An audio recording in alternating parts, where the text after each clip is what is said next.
All right, all right. Are we live, or what's going on? We're, we're live. All right. So how's it going, Claire? Um, After a few technical issues, it seems to be going all right. Lots of We had a new few ideas boomer are tech popping up. moments. Yeah, yeah. It was mainly me, to be honest. And I'm Well, considering like myself to be younger than this Chad on the alt right called Claire Core, who's been dominating the fucking scene, like behind the scenes. You know what I mean? You're like a I Varangian whisper guy. secular Quranism in the Something like ears. that. Yeah.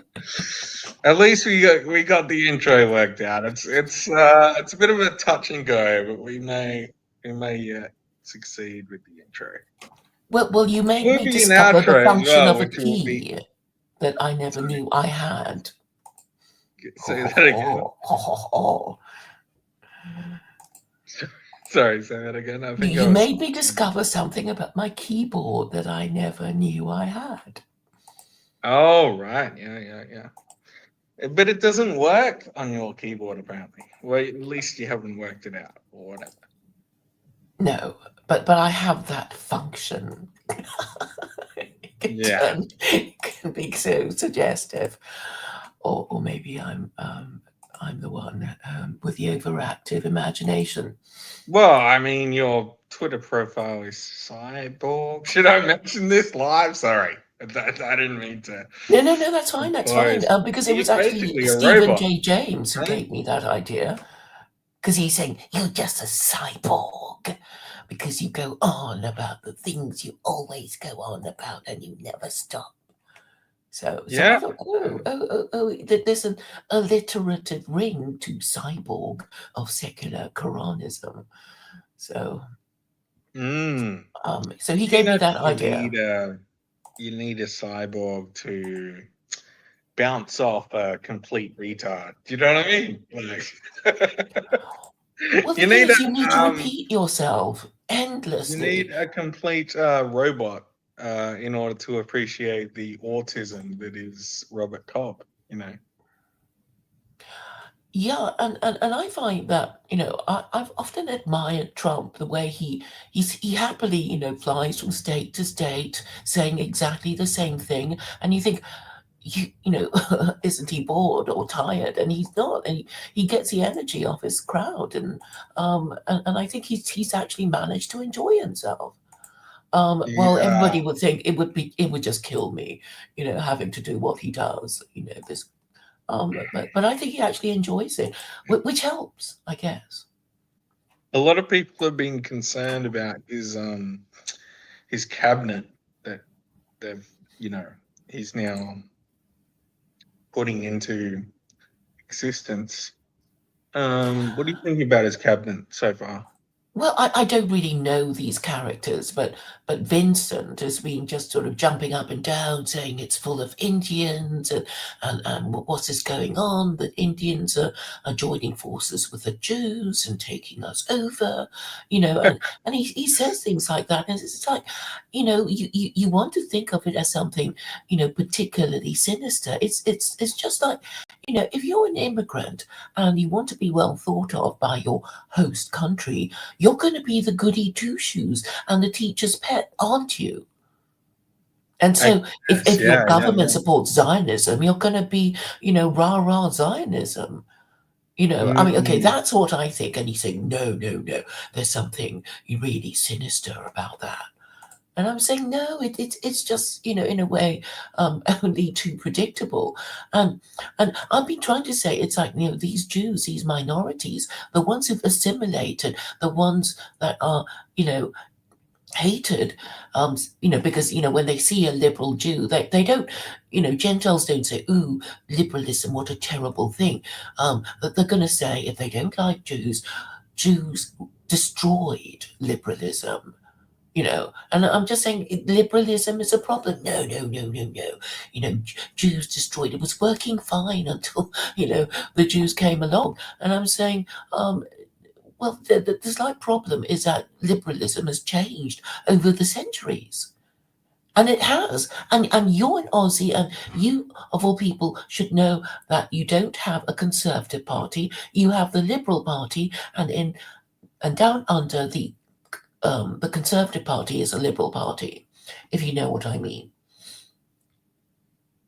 Yeah, well, yeah, for some reason, there's some kind of quirk in our politics where, the Liberals are the Tories, and the other party that is Australian that I can't remember the name of right now. Labour. Sorry, yeah, the Labor Party turns out to be kind of the based party, or whatever. Yeah, But yeah, I yeah. just So like basically, we it's can. a microcosm of the West where you know our parties are essentially the same, but we just sort of label them, or they have labeled us, so to speak. Yeah, yeah. So basically, it's an oligarchy, and an oligarchy is basically a cartel, and a cartel is basically two big suppliers, usually just two, pretending to compete against each other, but kind of just taking turns. It's like this year, you pretend to have the lower price, and next year I will pretend to have the lower price, and between us we will carve up the market and fool the consumer into thinking they really have a choice. And if there are Mm. any, new competitors coming in, we'll call them fascist, Nazi, anti-Semitic, whatever. Um, and that's how it's been working. Yeah. So, what do we think of Matt Gates? Because I've heard a lot of people on the left, right, whatever. He's kind of a fake person, and a lot of people are saying he's like a closet homosexual. What do we think? I'm sharing my screen, by the way, so everyone can see this incredible portrait of Matt Gates. Yeah, I mean, what I've noticed about Trump appointments is that he chooses good-looking people, and he's always done that. And I suppose he's maybe pandering to the American preference, um, for good looking Hollywood actors, and it used to be really annoying. I mean, British viewers would say, well, at least our actors look like real people, while the Americans, they just sanitize everything and make everyone look good, and it doesn't seem like real life at all. And one thing I know about attractive people is that that they're usually narcissists and very vain, and therefore are weak because of that.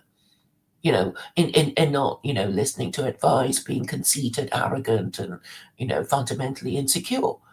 I actually hadn't heard of him, but I know that commentators have been saying, Matt, he's the best appointment, and then he's kind of collapsed.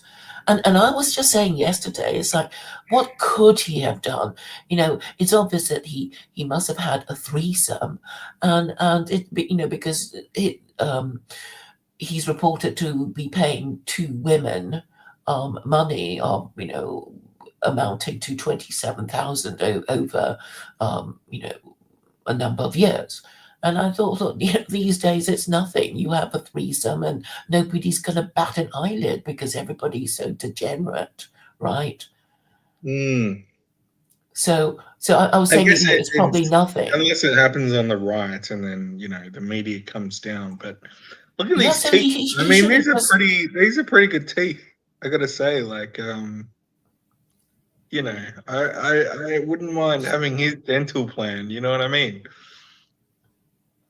Yeah, yeah. So everybody just focus on looks and just ignores, well, older people basically. So the older you are, the more you need to be tarted up before and it's like, no, no, no, no, forget. It's like some people are not looking to have sex anymore, but they're just happy imparting their wisdom to the younger generation, and the younger generation would do well not to call the older generation dude and stuff. Which, you know, it's like just Yeah, I'm not dude. I'm not a dude. I'm not your dude. You yeah. know, in England they call you mate, and I know they're just trying to be friendly. Or Um, mom? Is that a thing? Mom? Mom is okay, but you know, it is sort of a bit of a shock when you realise, oh, nobody's calling me young lady anymore or miss. They're calling me madam, and you know, Oh, dear. oldie um, um, titles like that. But He anyway, looks a but little bit like kind of an action figure, like Johnny Bravo. Is that the? I think it's Johnny Bravo.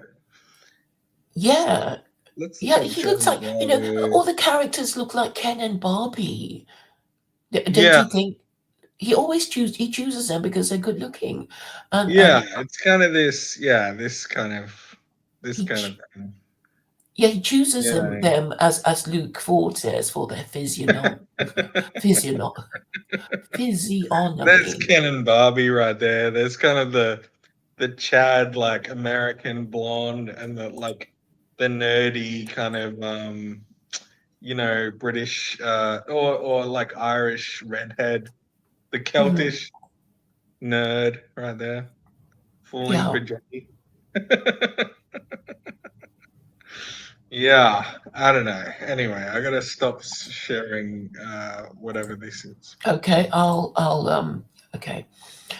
Yeah. So there's, yeah, something fundamentally shallow about this kind of attitude, and I think, um, you know, I mean, Americans do affect, you know, world culture, and there's nothing wrong in, you know, actors looking like the real people, you know, warts and all, because, you know, otherwise you're just perpetuating a cult of youth and beauty, in which, you know, older people don't get a look in because they're no longer young and sexy, and Yeah. Do you think it would be better if everyone was just ruled by like you know, a committee of elders that weren't on camera, that were that actually knew stuff? You know, well, they were yes. kind of a shadow force behind the throne or whatever. Well, I think politics should be for clever and ugly people, and if you're, you know, clever and attractive, go to the movies, but, you know, become an actor or something, but leave politics alone. So you don't think anyone that's attractive has like genuine well, I guess you Well, would they say might be wisdom, okay. genuine wisdom?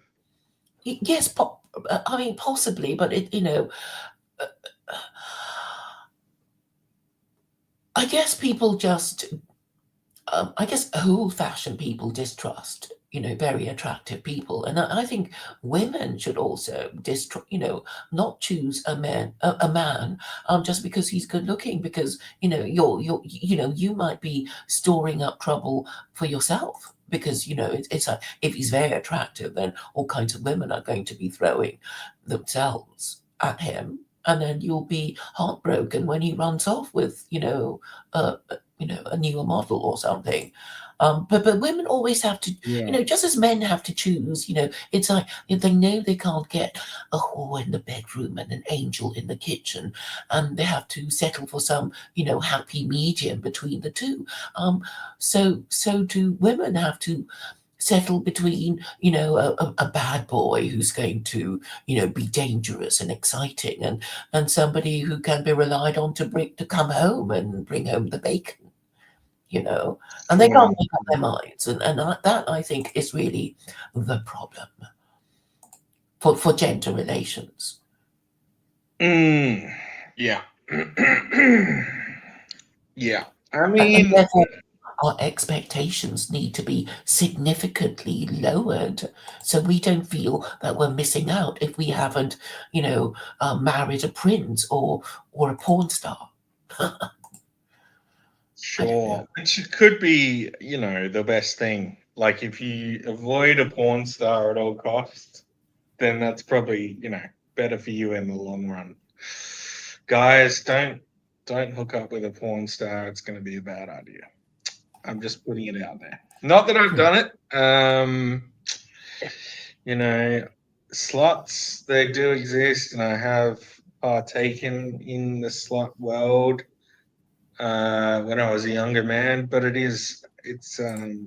it's a world fraught with danger, and it will fuck up your life. Well, yeah. So So you get a night of pleasure, or maybe a week of pleasure, and then people like that move on. But there was something that really important I wanted to say. Oh yes. So it's something to do with secular Quranism, and I'm going on about the social program and how I'm going to help white people with my government-sponsored marriage bureaus, and then it's like, who are you going to match people with? Because there's a verse in the Quran that says, "Good women are only for good men," meaning chaste women are only for chaste men.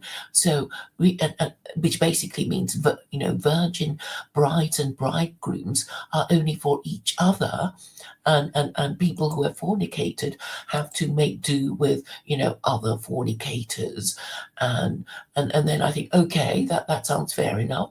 And then you have to match body count with body count. It's like, if you have a high body count, then you can only be matched with somebody with a high body count. And how would you feel about that?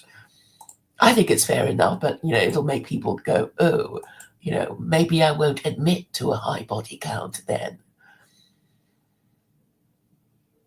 I see my joke has fallen flat. And Rob has muted himself in shock and horror at what I've just said. Rob? sorry, yeah. No, I had to attend to something briefly. Yeah, no, that was something. Anyway, so what are we what's the next Fishtank, right? No? Go on and tell us all about Fishtank. Alright. Alright, Fishtank, here we go. Let's do a presentation. So what do we got? So here's something where, okay, so this is kind of the classic mainstream versus whatever example. I've searched for Binks Fish Tank, which is, she's a primary character on the show, and we get literally, fish tanks. Okay, well, okay, we have a Sam Hyde, but it's a negative one, right? Anyway. So, where was I going with this? Well, turns out, fish tank is a thing. I mean, it shows you aquarium. Aquarium. I know, right? So if we just go hashtag fish tank, I'm still showing my screen, right? Yeah. I think there was some mania there right in the screen. And there's this whole alternate culture about fish tank in all its fucking glory, right? I mean, every image we see is incredible. No? I mean, look at this. Incredible. Right? Well, the aquaria. What do you mean? Are you sharing still? Oh my god, it's not sharing. Well, I'm just looking at aquaria. That was my bad. Hold on. I'll share my new screen that I just recently opened. Does that help if I just make noises? Yeah, I think it's a nervous tick, but yes, it's better than dead air, I suppose. Yeah. So anyway, so here's some fish tank stuff, right? Huh? Amazing. Yeah. For the next several hours. What the fuck is this, right? Whoa, there's some people in a tank. turn to ashes, but he might surprise everybody. And here's the alpha male himself with Joe, the big would you brain. please? Okay, so for Sam people who Hyde. don't know, it's the internet version of Big Brother. Yeah. Did we get kicked off YouTube over the end? You cannot say that shit. You know, I don't know. Did we say I don't give a fuck. the N word? I don't think we did. They will in this clip. Maybe I shouldn't. Maybe I should. You cannot say that shit. You're not African. I don't give a fuck. Who are you? I don't give a fuck. Don't say that shit around me, nigga. Oh fuck! Oh Okay. dear, oh Sorry, dear. that didn't Well, happen. we don't Just agree with leave using the that N out. word. I think we just Yeah. have to Just disavow leave and it out. Yeah. Here's him pretending to be blind. Okay. Well, anyway, so Fishtank is incredible. Everyone should check it out if they haven't already. It's going to take a little bit to get into, but you know, you yeah. do it for the memes. You know. Rob's the expert, and he knows the characters and their background and stuff. But if you just watch it cold, it's just a whole bunch of, not very attractive people milling around saying stupid things. So, Exactly. And I propose the idea of celebrity with the hat on in the middle there. He's a gay black dude. He has implants in his muscles, so they're not actually real muscles. Missy is the they're basically out freaks. one. Because she doesn't really do content very well. Here's a Chad. Can you see my mouse when I share? Yes, I can see it swirling around. Your cursor. Yeah. So that's Frank Hassel. He is a professional troll, I guess. He has a tattoo of 9/11 on his back, which is kind of cool. And he's Connor, he was like a freeloader, so he came into the tank, just to get free food and accommodation. Yeah, for a little while, and he's like a professional boxer or something, but that didn't come out. He's actually gay. Here's Job. The chat likes to troll everyone by saying every now and then when it's silent, "Hi, Job," because he's just like a natural, unattractive sort of white boy. And he's cousins with the host or whatever. This guy's just a drunk homeless man who turned up one time and just like got drunk and passed out a lot of the times. Here's Bert doing more weird shit. Bert is an absolute degenerate. Alex over here, he got kicked out because he didn't rise up and become a real man. I will find Alex's wife for everyone who's interested, but maybe later or whatever. Here's Sam Hyde in the corner just looking at this like, what the fuck is happening? Why did I create this show? What am I doing?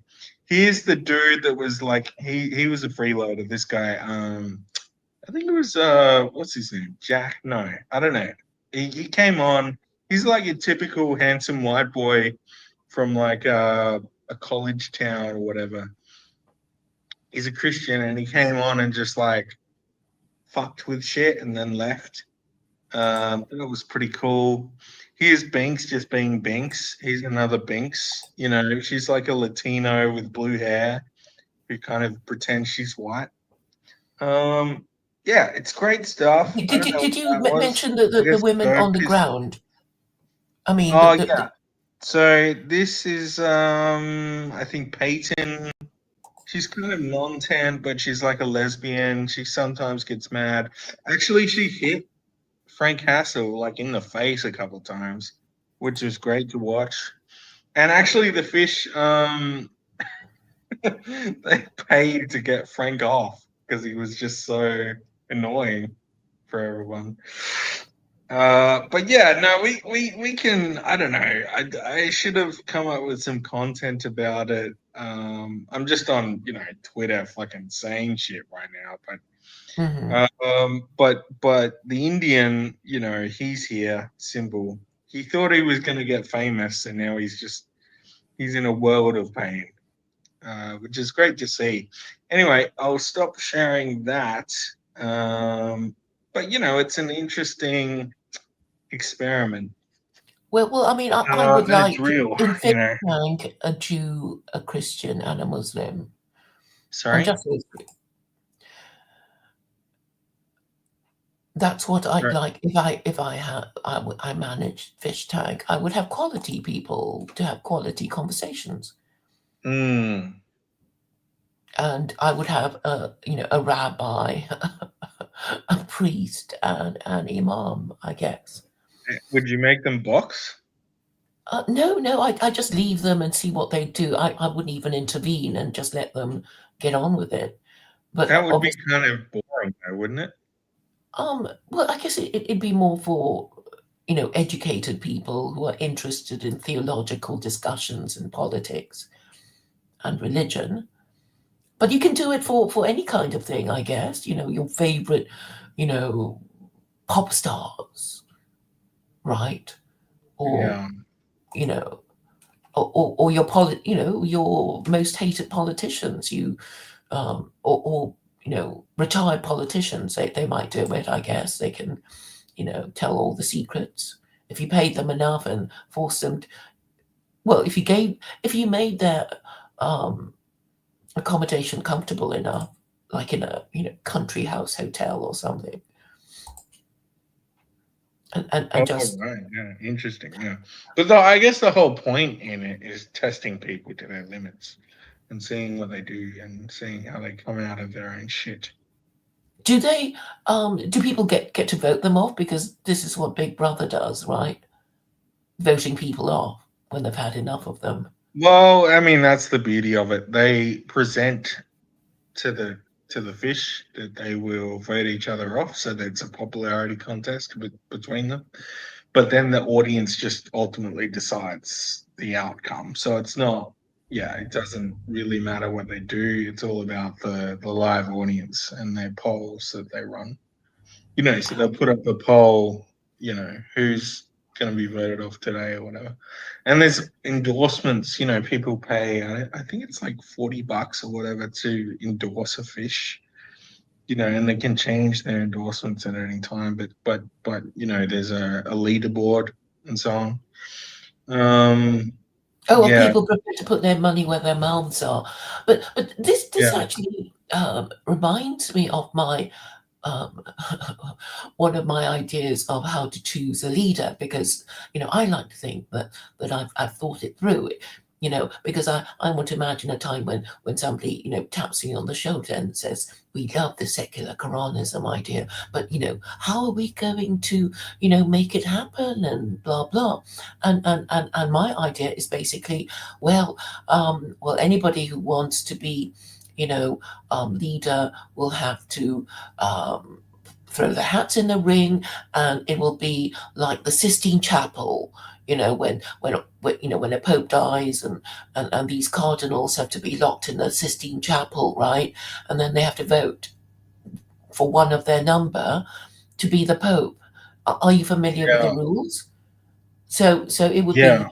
be so it would be like that, but obviously televised. And so it would be voting under the papal conclave rules. Interesting. There's a And, movie and then that's coming out. I'm not sure it's out yet. Sorry, if you it can. coincides with who the viewers also want, then it's like, oh, it's a sign from God to show that our ruling classes and the governed agree on the choice of who is best to run the country. Yeah. Maybe, but then it would just be a popularity contest there. Although one thing that comes out of Fishtank, which I was kind of a little bit it was interesting, and I don't know if it's just because of the right wing audience, the kind of the eternally online fucking incels that watch Fish TV, and I could be wrong about the audience. Maybe it's made up of billionaires, because it costs money to do stuff. Like, Mhm. we talked about the prize money, the fish box, $100, right? A fish buck or whatever. So you do challenges and you win fish bucks, and sometimes you win like seven fish bucks, I guess, or 10 fish bucks or whatever it is, right? Which is, that's real money to some people, I guess. But like the viewers have to pay, I think it's like 120 per chat, like red chat, like a TTS message that's sent through the speakers. So it's not like poor people are watching. They have time on their hands. They're watching this shit 24/7. They may be eternally online, but they've got, I guess they have money. I don't know. Mm-hmm, mm-hmm. Yeah. I suppose if I ran it, it would be asking each candidate what they hope to achieve from being in the fish tank, and then they have to say it, and then I guess we we would make moral judgments on them. I mean, somebody could say, well, I hope to maybe they want to get married, and maybe that's a worse way, but people would be interested, because they want to laugh at you. They want to say, what you to tell them your impossible dream, and mock you and say how unsuited you are to ever obtaining, your thing. So, I guess my point, I just remembered what I was trying to say there, was that the fish that are more honest, the fish that are more real in terms of like their struggles, what they go through in life, like day-to-day life, their background and so on. If they can rise above their background and become, like an Ubermensch or whatever you want to call it. I don't know what the female version is, a Femamensch. I don't know, but these are the people that tend to be favored by the audience, not the people that are fake or go off on their little schemes or do it's the people that really kind of struggle in life that are kind of they're the ones that the audience prefers. So it's an interesting. Again, maybe they're primarily right-wing audience for Fishtank, but yeah, it's I don't know, it's a different dynamic, I guess you would say, compared to the general public. I mean, I would do it in a sort of, we don't just want to humiliate you and laugh at you. We want you to get better, and just tell us your issues, and we will see, and they might even be given a kind of counselling, or have their own social account with people just gagging to give them advice, right? Because um, there's a lot of unwanted advice. Floating around, waiting to be given, you know, and they might enjoy the interaction that people want to give to them. It's like, oh, you're in fish tank, and I just want to tell you, blah, blah, blah, blah, blah. They might enjoy that, I suppose. I mean, you'd enjoy that if you were in fish tank, wouldn't you? To get all this attention from complete strangers telling you how you're doing. I mean, no, I would Oh, prefer. Yeah, I wouldn't like that really. This you this, wouldn't. this old Sam Hyde bit. Maybe I could play it. Dude, I have complete freedom to share anything I want to share. This is incredible. You shouldn't have given me this freedom. The struggle of technology, the boom attack has Mhm. risen up, and now I have complete control. But Well, no, there might be copyright strikes, I suppose, if not. But yeah, anyway, I'm maybe, sure that what you're doing won't attract a copyright strike. So go on, show us Well, okay, I'll play this. your next thing. Um, hold on, here we go. This is not sharing yet, but we'll find it. No, it's like Sam Hyde. Give me a second. Maybe you should talk while I'm doing this. It's gonna take a little while, Okay. maybe. I wanted to go back to what I wanted to say before I was interrupted on the question of liberalism and conservatism. So I'm saying Australians kind of have fewer rights than Britons, and they don't bother tidying up, all kinds of anomalies in their political system. So maybe no Australian has asked why is the Liberal Party conservative, and are they the same thing? And this is something I've been trying to point out to people, that conservatism is really liberalism, because conservatism takes a back seat, is a junior partner to liberalism, and with regard to Matt Gaetz, a commentator was saying that these Republicans, i.e., these conservatives, they always fold at the first obstacle because they have no principles and they're very easy to frighten and bribe. So, I'm basically saying that conservatism is useless without a moral system that has codified principles, and this is what Westerners do not have. With that, well, okay, yeah. What do you think of the Bowden idea of the vanguard? Do you think conservatism needs a vanguard or no? Well, I mean, what does he mean? I guess you would say as long as the vanguard is moral and entrenched in some kind of traditional system of respect for God, right?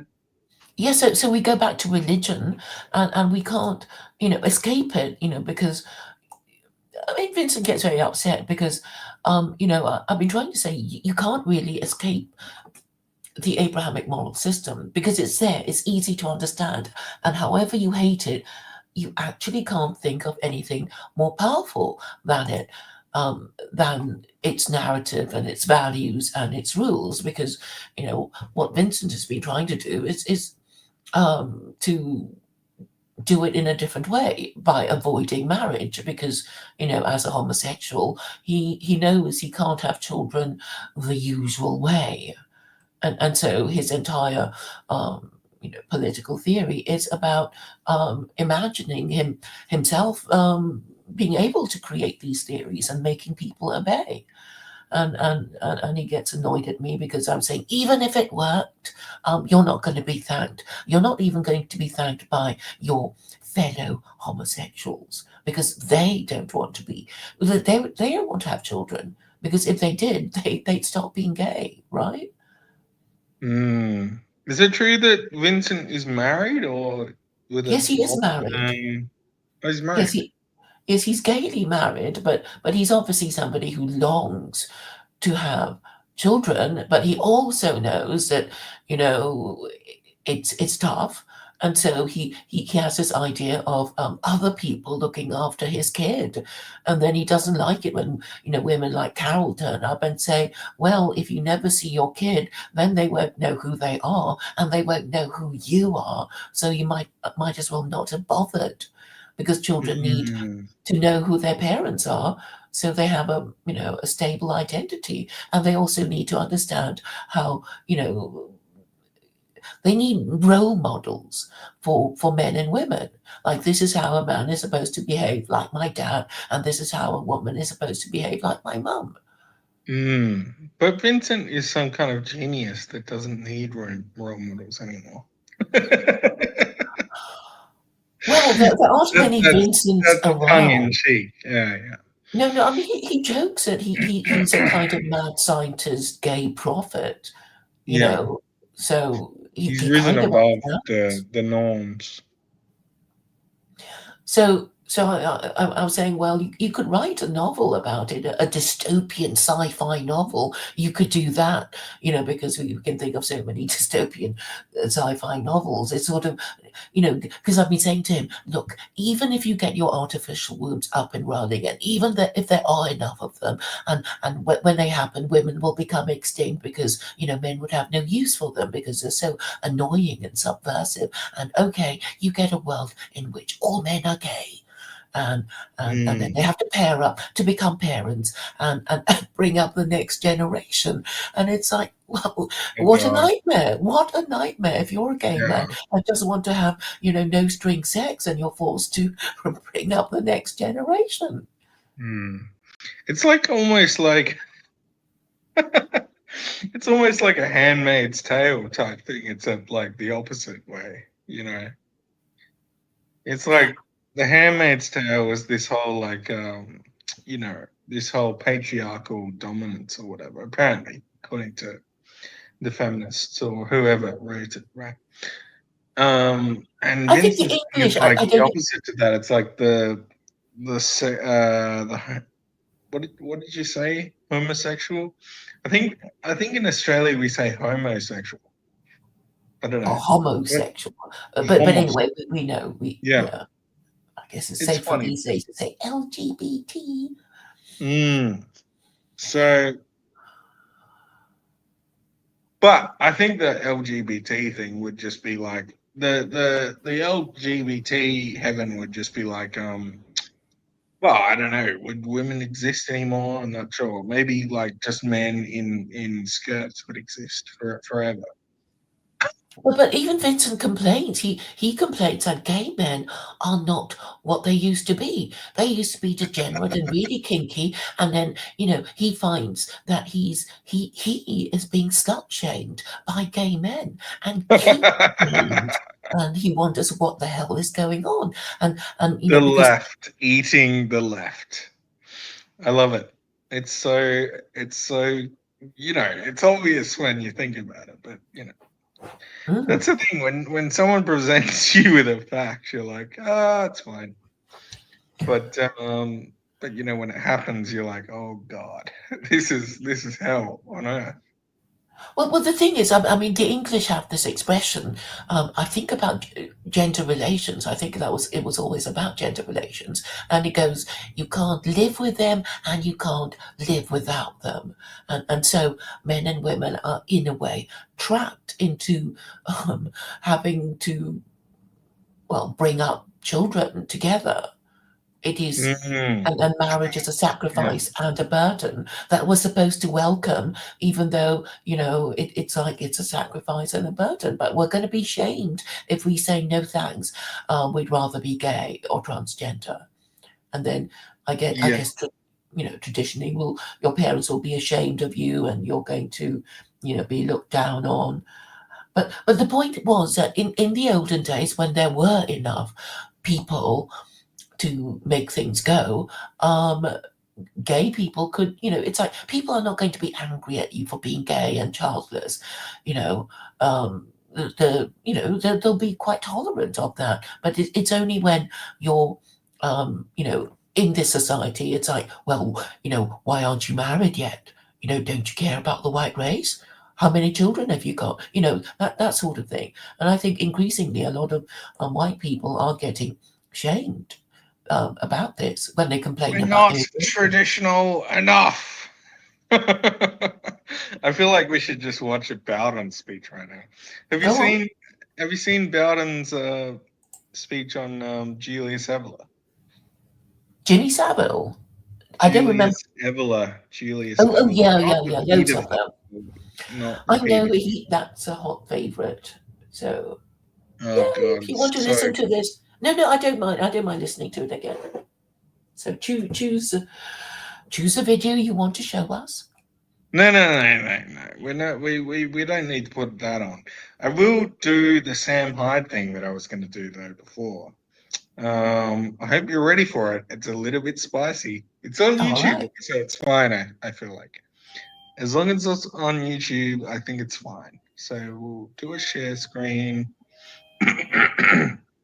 All right. So this is Sam Hyde, Uncle H's top guy.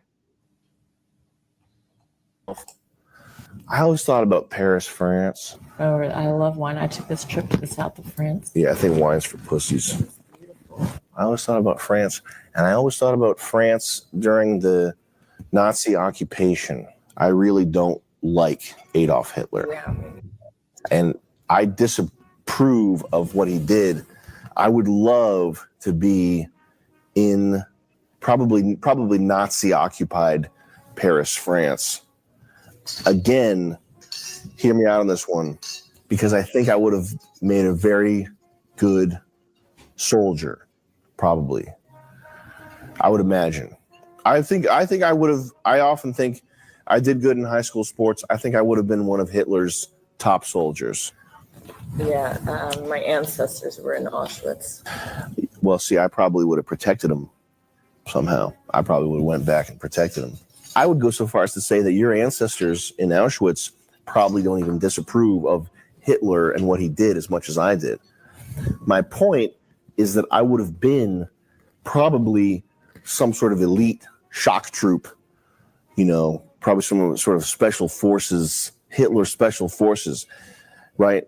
Like, okay, here's the thing. No matter how much you disapprove of the guy, no matter how much you dislike him, which I do, you have to be aware of, you have to admit to yourself that having someone with that level of cachet, and that level of swagger, that level of panache, that level of je ne sais quoi, that level of savoir-faire, that level of,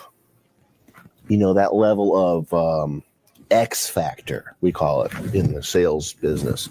Having the eye of someone like that on you, and, you're his top guy, that's crazy. That's crazy.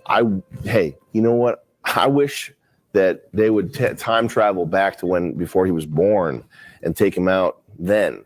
That's what I wish happened. But look, notorious figures throughout history, Dracula, right? Count Chocula.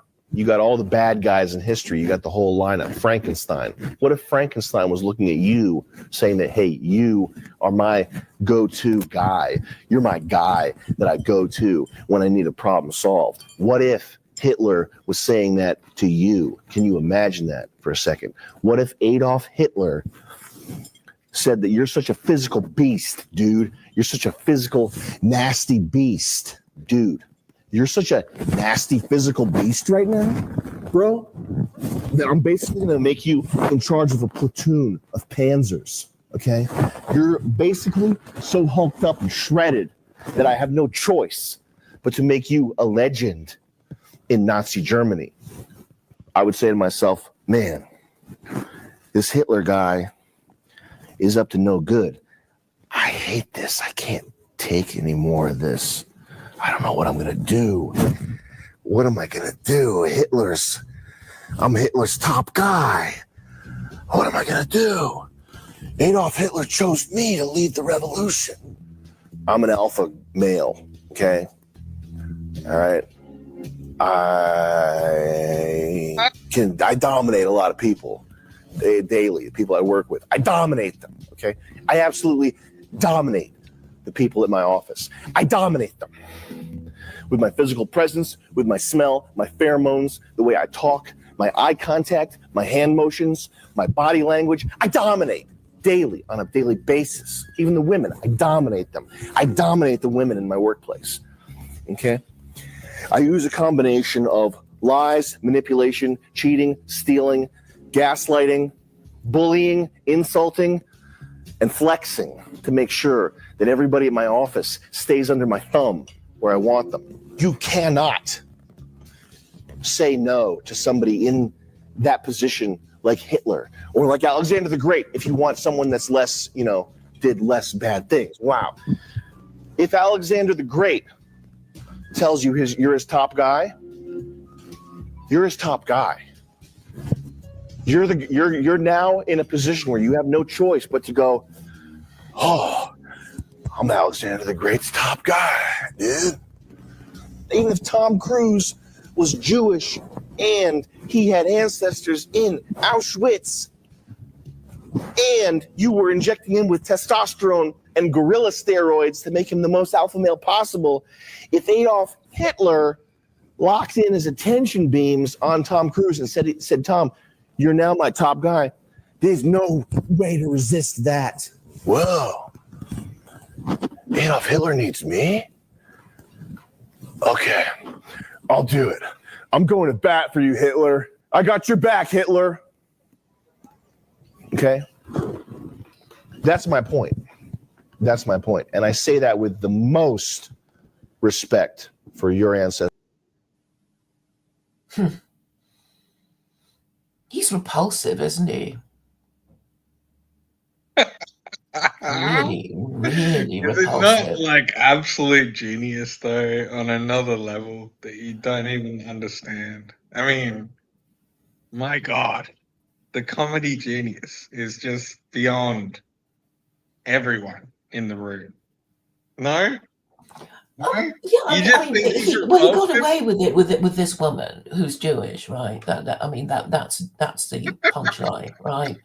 And she didn't, It's a comedy. It's an act. use a vase and throw She's it not at him. actually Jewish. Jesus Christ. You What? don't understand like satire? No? Okay, so okay, this woman, was she an actress or an actual Jewess? Well, I mean, they signed her up for the show. I don't know if they did an interview. It doesn't matter if she was or wasn't. No, but it would be more, I guess, more interesting if she was. Well, exactly. And maybe she was. I don't think she was though. Right. I mean, I wish she said something. Because, I mean, that would be part of the comedy too. But it's obviously doctored. Maybe. Mm. So you didn't like it. It was too jarring for your. No, I mean, I saw immediately what his point was, that, you're, somebody really powerful, known to be really evil is your boss. What you gonna do, right? And that's a point, really. Are you gonna say no?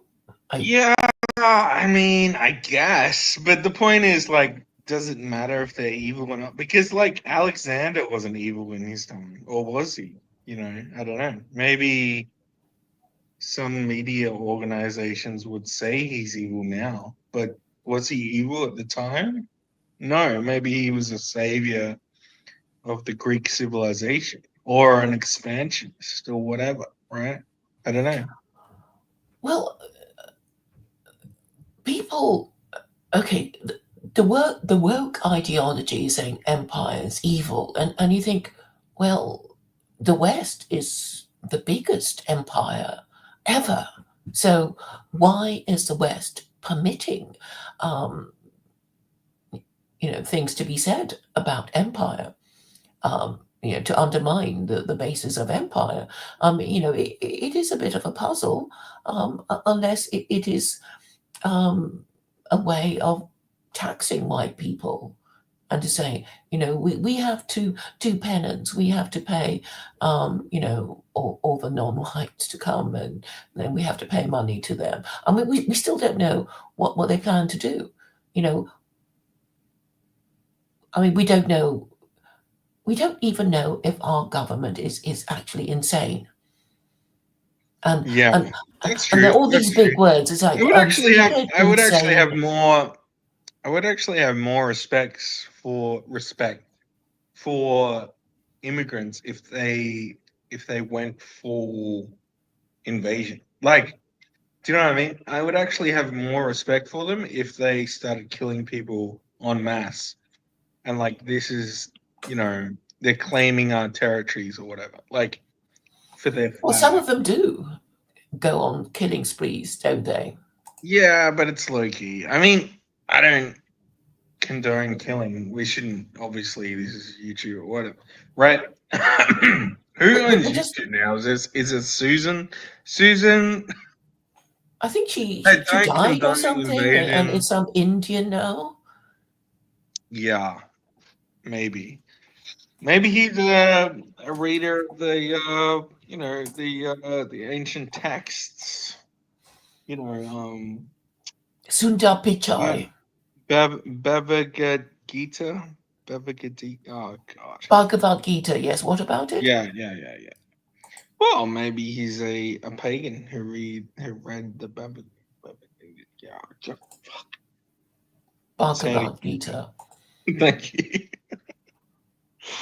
Yeah. Right? No, I don't know. Sorry, what was your point? I didn't. Why are you talking about Google? No, I'm talking about YouTube. The current CEO of YouTube. Oh, right. Okay, there's a different CEO for Google and YouTube. I just assumed they were the same. Oh, yes, it's Susan Wojcicki. No, Oh, it is yes, Susan still. yes, it is. Hello, Susan. Wojcicki, I think is the Yeah, correct Polish, I pronunciation. guess, maybe. Polish? Mhm. No, I don't know. Yeah. Something similar to Polish. Anyway. But no, she It was a died. She fun died clip, in though, wasn't August. it?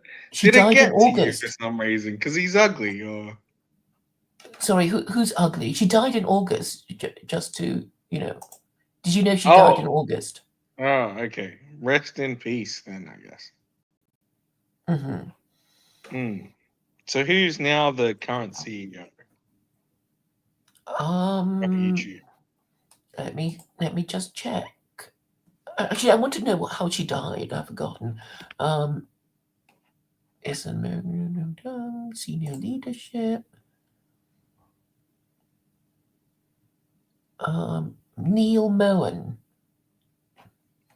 What? She was murdered? She resigned in 2023. Susan Wojcicki resigned in 2023. She died in 2020 in August, and the current CEO is somebody called Neil Moen. Neil Moen. Okay. Yeah. Interesting. So probably not an Indian. He looks Indian, but he was born in Lafayette, Indiana. Mm. And he's from, his parents are from Lucknow, but they live in they live in America now. Great. Oh, well, I Thank guess God for he has to America. live in California, really. Yeah, thank God for America for allowing him a place in the world. Because America is free to all. Everyone should move to America and take up the American dream, right? And become the next Trump. You can be president too, right? Just build a franchise. Yeah. In case anybody's interested, she died of lung cancer at the age of 56, and her son died of a drug overdose, acute combined drug toxicity. He was 19 and was a student of Jesus. Berkeley. Yeah, quite a tragic That's life, actually, really. Jesus, fuck, yeah. She managed to have 5 children, though. All right. Well, at least some of them survived. A reign of terror.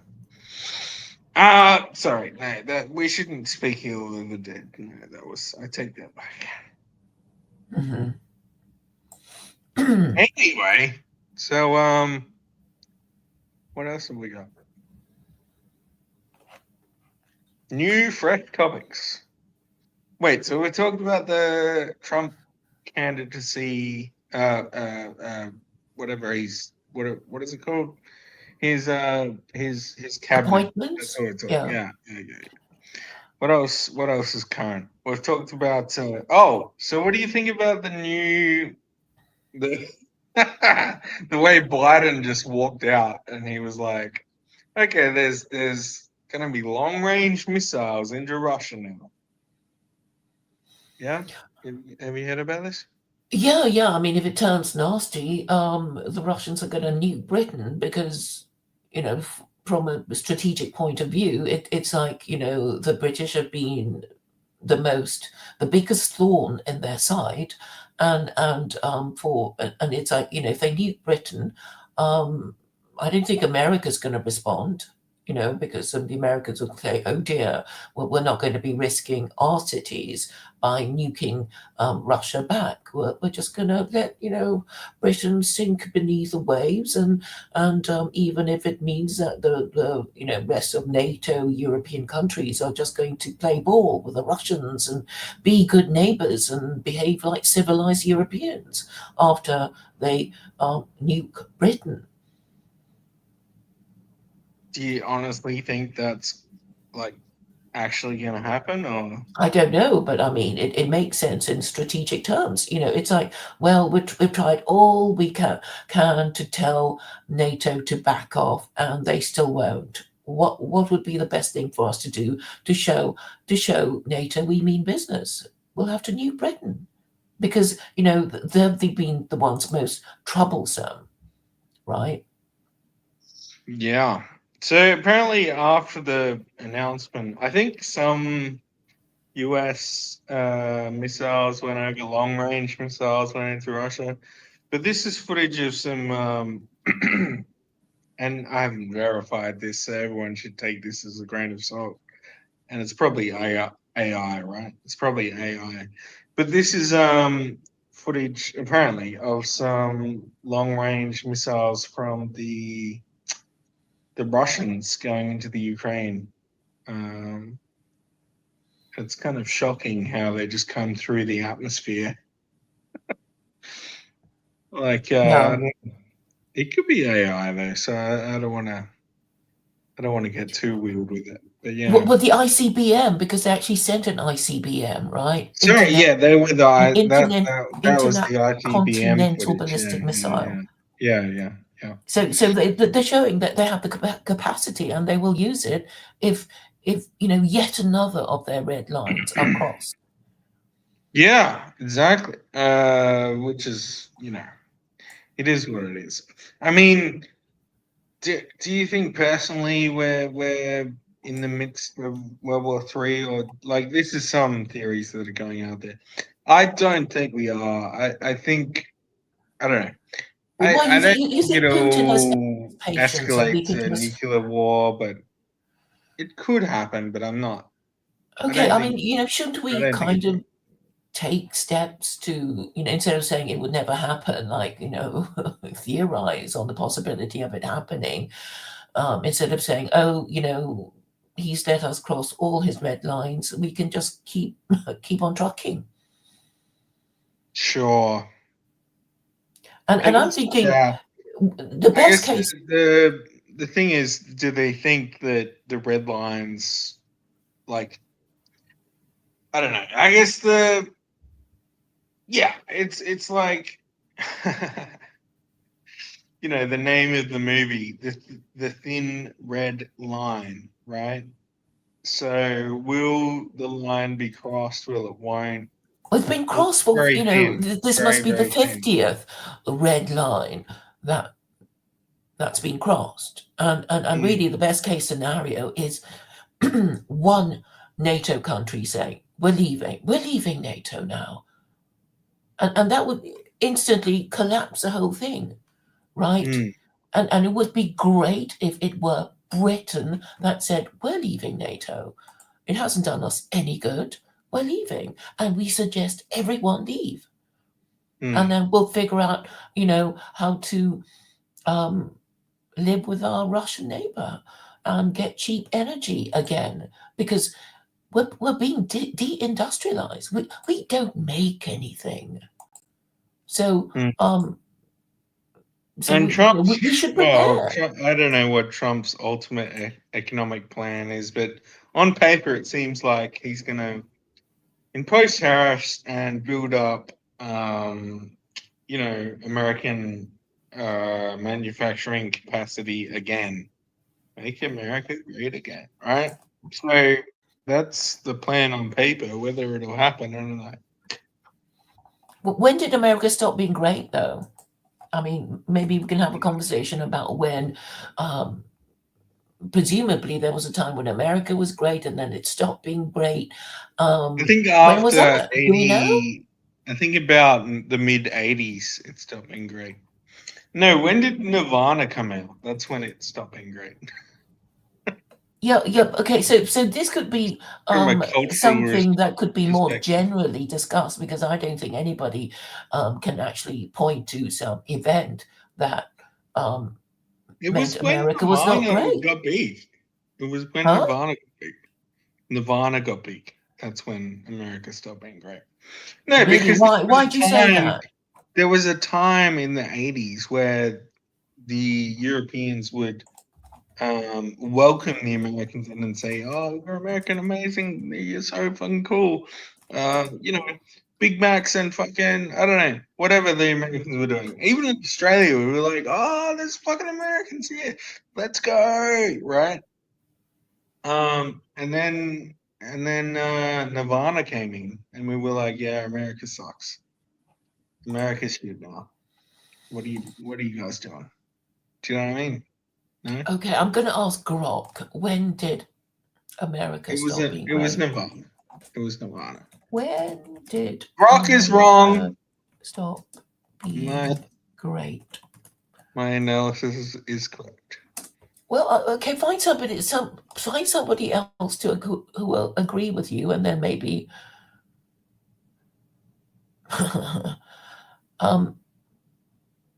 Yeah, it's It doesn't matter. vague. Can we invite someone else to this stream or no? Sure, I'll invite Stephen, who is doing his neocon thing again. I feel like every Rob and Claire show, we should just have a segment where Stephen comes in and just says some random shit. to You know what I tell us mean? off. Yeah, and then we should just kick him out. Every stream that should happen, I feel like. Well, I've sent him the link. Wow, it doesn't have to happen, but it should. It should. Should I play a clip or something? Yeah, because he stop studying Kremlin crap. So so we're gonna hear. Bro, I'm not like pro-Russian, dude. Jesus. We just don't want to be nuked. Is that too much to ask? Now, I think Stephen has kind of painted himself into a corner of, it's sort of like, yes, I used to believe in Russian propaganda until I met Colin Liddell, who has shares in Vanguard and BlackRock, and the scales fell off. So he's not going to go back again in a hurry, right? Oh my God, are you calling out Stephen as some kind of BlackRock stooge? Yeah, he's a neocon, but he won't admit to it. But listen to his talking points, and then he's gonna cry about all the white lives being lost in Ukraine. It's like, yeah, and NATO is responsible for it, and then it doesn't register, and he'll come back again. It's like, well, actually, that. There have been 50 Russian red lines that have been crossed, and they've been very patient with us. And quite a few commentators have been saying, because Putin has been so patient, it makes the neocons think they can just keep on crossing those red lines until they get to Moscow. And that he, by his passivity and his patience, Putin is provoking more provocations. Yeah. You know what would be wild right now? What? If I just played a fucking Jake Bug song and we just Will, watched. will it mean I'll get a copyright strike?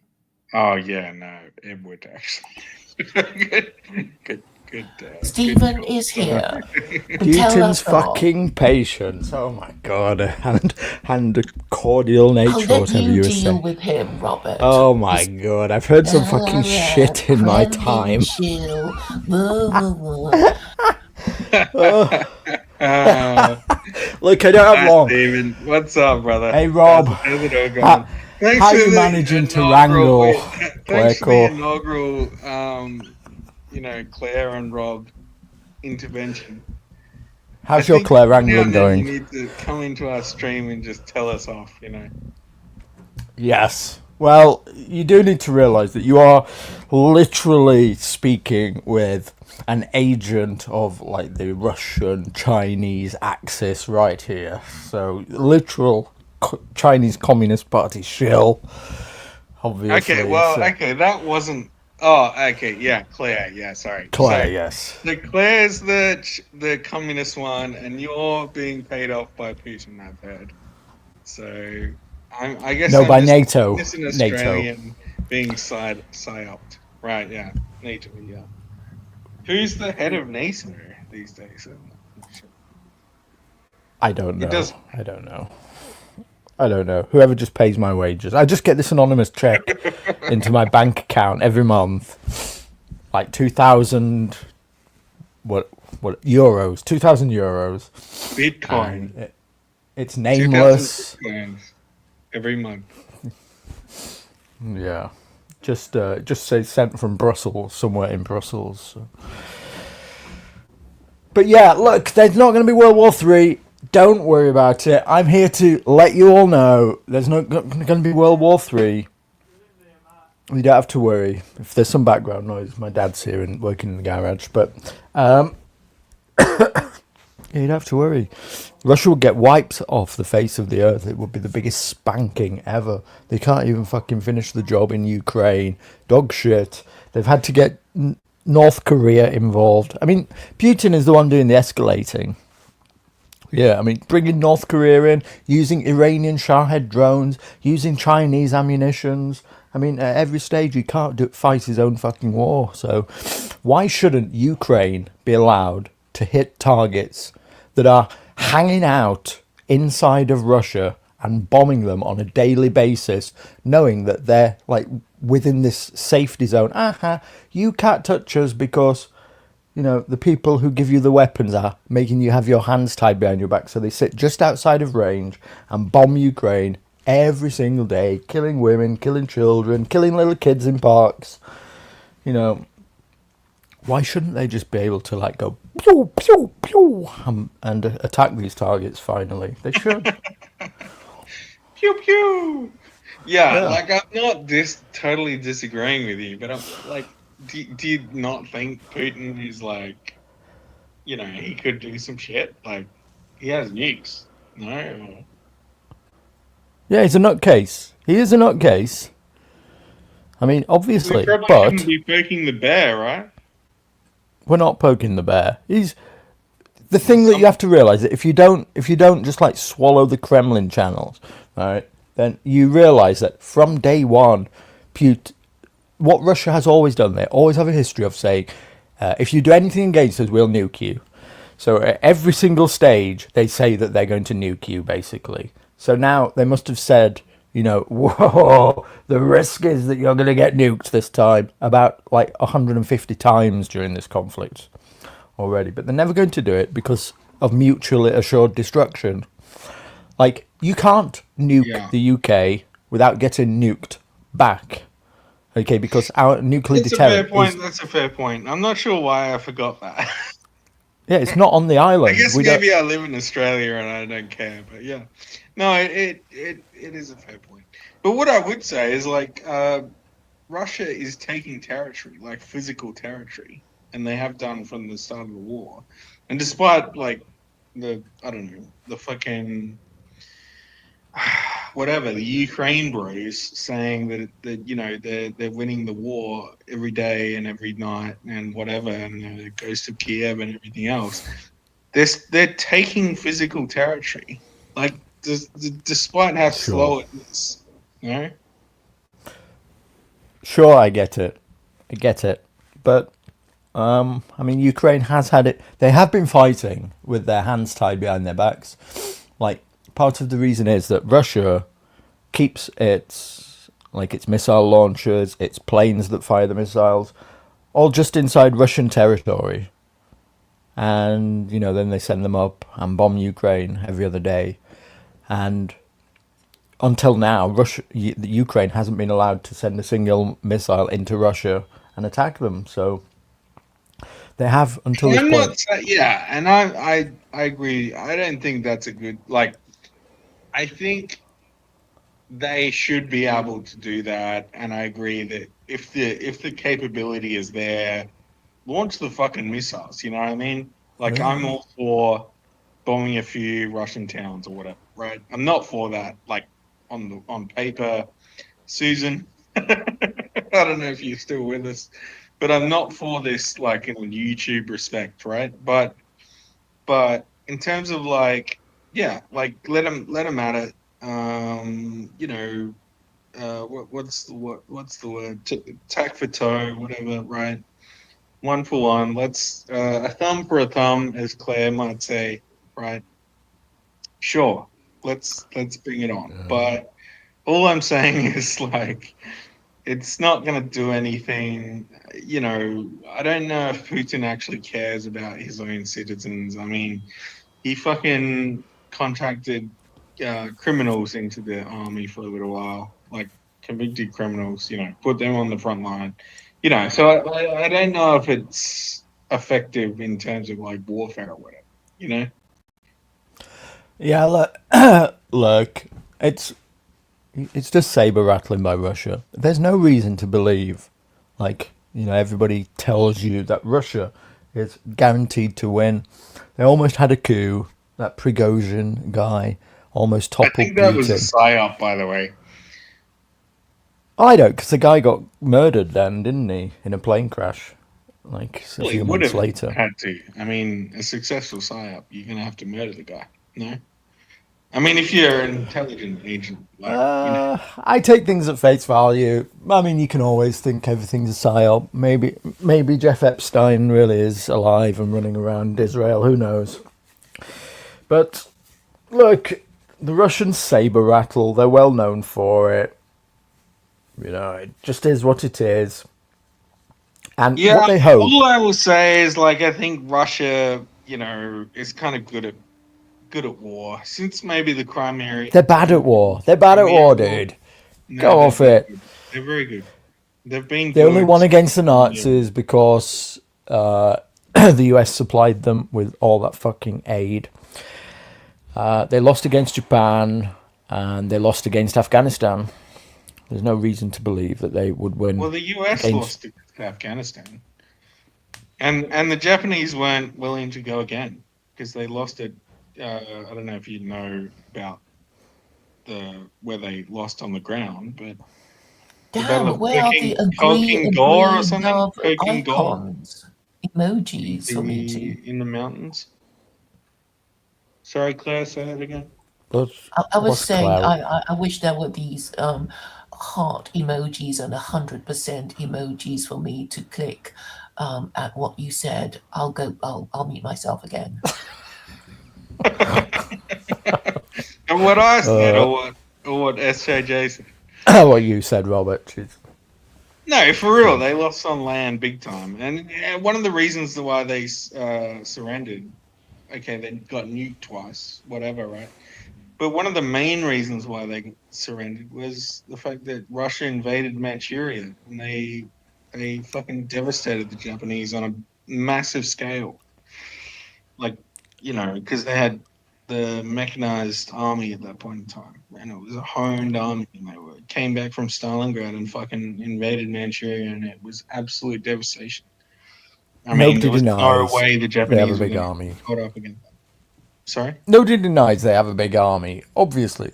Russia's the big military. Everybody knows it. So it's like a fucking machine, isn't it? It's an enormous machine that goes And back it's to Soviet and times. it's But and it's they it's really it's run haven't it's performed run by well. veterans. It's run by veterans. I mean, No, it's a lot run of by people corrupt okay, people. hold on.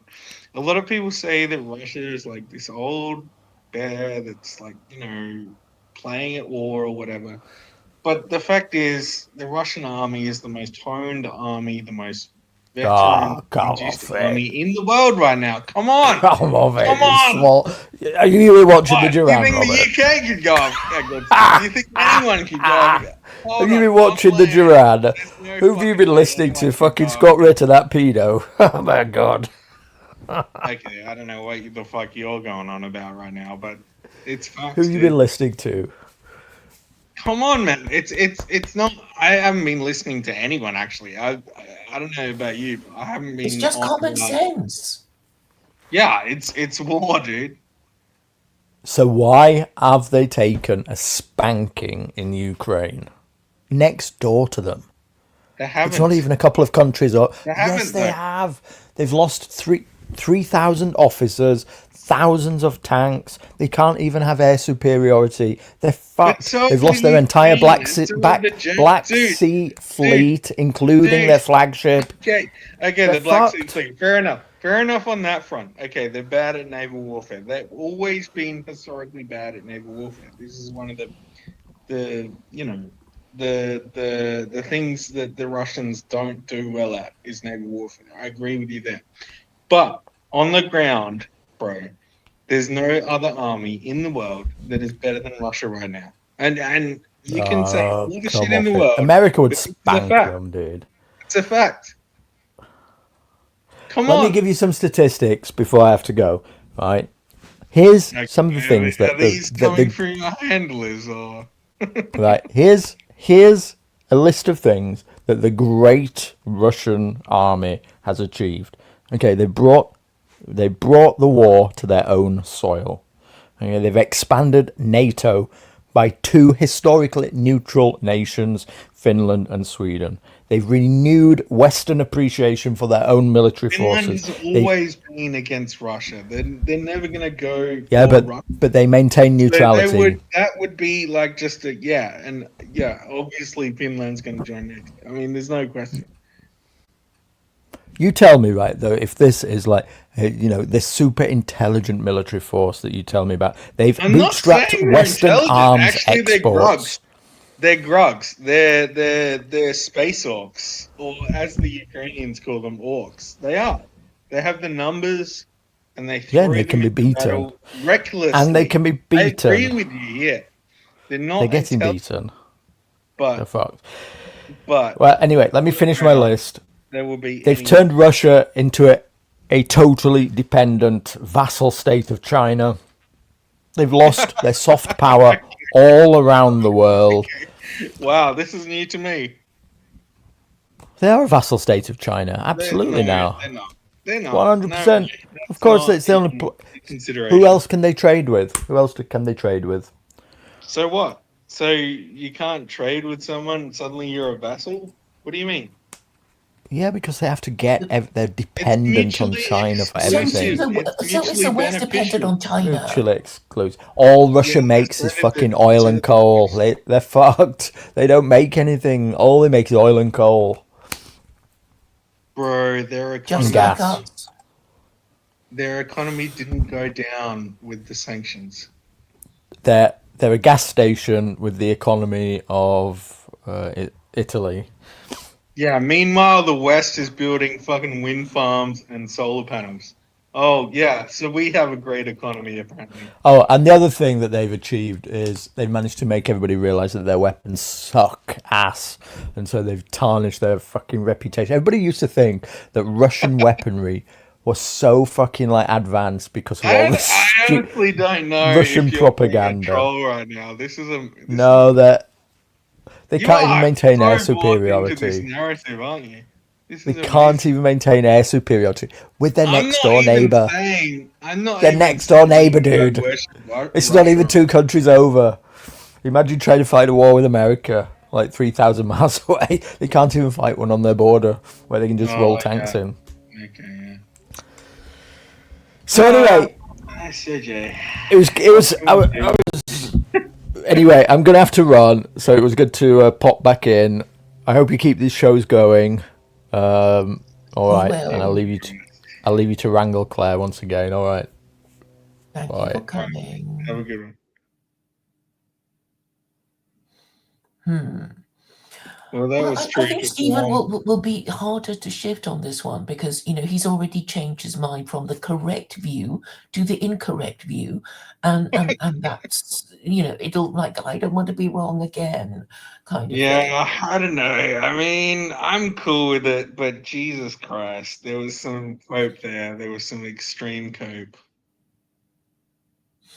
Well, the thing is, Stephen's quite good at quoting a lot of facts, but it's like, we still shouldn't be crossing the red lines of the Russians.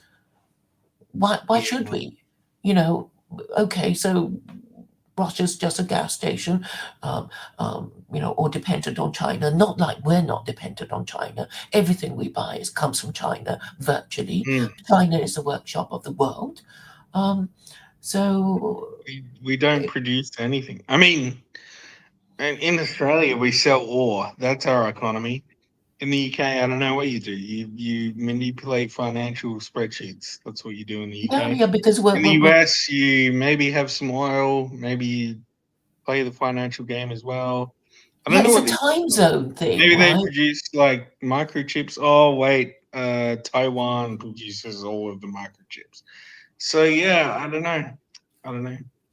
No, I mean, I'm all for global cooperation, and if Elon Musk wants to, do his space exploration thing, then we'll all have to cooperate with each other, right? I mean, to harness resources, to organize ourselves, and whatever.